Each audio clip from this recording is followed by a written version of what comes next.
আত্মসম্মানের চেয়ে বড় কিছু হয় না। কেউ যদি তোমাকে একবারের জন্য ছোট করে, তাহলে তাকে চিনে রাখো এবং তার থেকে দূরে থাকো। কারণ প্রশ্রয় পেলে সে একই কাজ বারবার করবে। আসসালামু আলাইকুম। শাহিরাজ ব্লগ ইউটিউব চ্যানেল থেকে আমি শাহিরা নতুন আরেকটি ব্লগে আপনাদের সবাইকে স্বাগত জানাচ্ছি। কাছে দূরে দেশ দেশের বাইরে যে যেখানে যে অবস্থায় আছেন, আশা করি আল্লাহ পাকের অশেষ রহমতে ভালো আছেন, সুস্থ আছেন। আলহামদুলিল্লাহ, আমরাও ভালো আছি।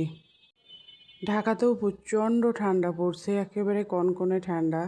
যদিও আমার শীতকাল ভালো লাগে, পানি এত ঠান্ডা, পানিতে হাত দেওয়া যাচ্ছে না। কিন্তু তাই বলে তো আর সংসারে কাজকর্ম, রান্না বান্না এগুলো তো বন্ধ থাকবে না, এগুলো তো করতেই হবে।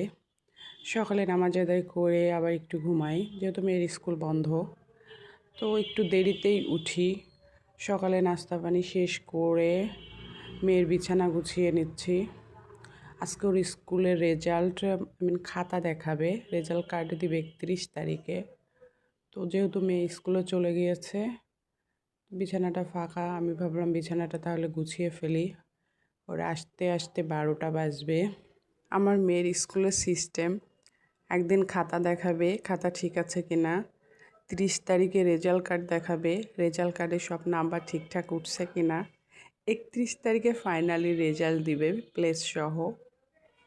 প্রচণ্ড শীতে ওইভাবে কিন্তু কাজ করতেও ইচ্ছা করে না, ভিডিও করতেও ইচ্ছা করছে না। তো অল্প কিছু যা ভিডিও করেছিলাম ওইটা দিয়েই ভাবলাম একটি ব্লগ করে ফেলি। এমন মনে হয় কেউ যদি সব কাজগুলো করে দিত, কিন্তু এরকম তো কোনো অপশন নাই। একমাত্র মেয়েরা বাবার বাড়িতে গেলেই কোনো কাজ করা লাগে না, যদি মা বাড়িতে থাকে। আসলে বিয়ের আগের লাইফটাই আমার মনে হয় যে জীবন। বিয়ের পরে নিজের জন্য তেমন কিছু আর থাকে না।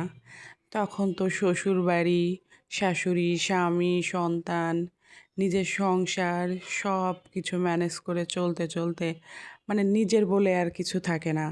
মাথায় সারাক্ষণই ওই সব টেনশনই কাজ করে, নিজের সংসার নিয়ে, সন্তান নিয়ে।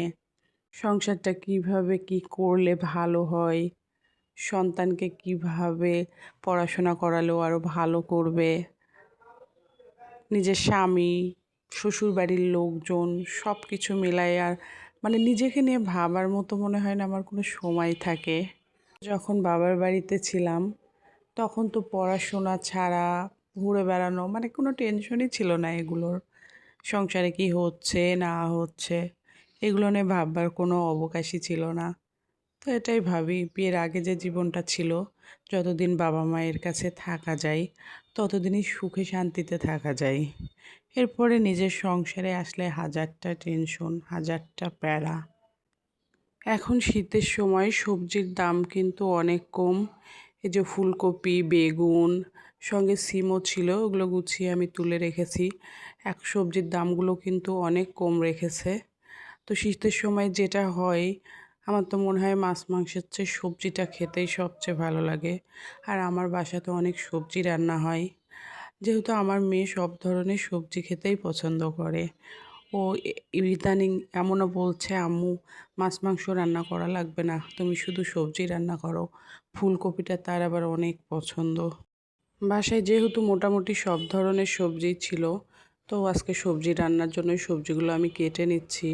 ফুলকপি, পেঁয়াজের কালি, বেগুন, সিম, গাজর, সব ধরনের সবজি দিয়েই আজকে একটা সবজি রান্না করব।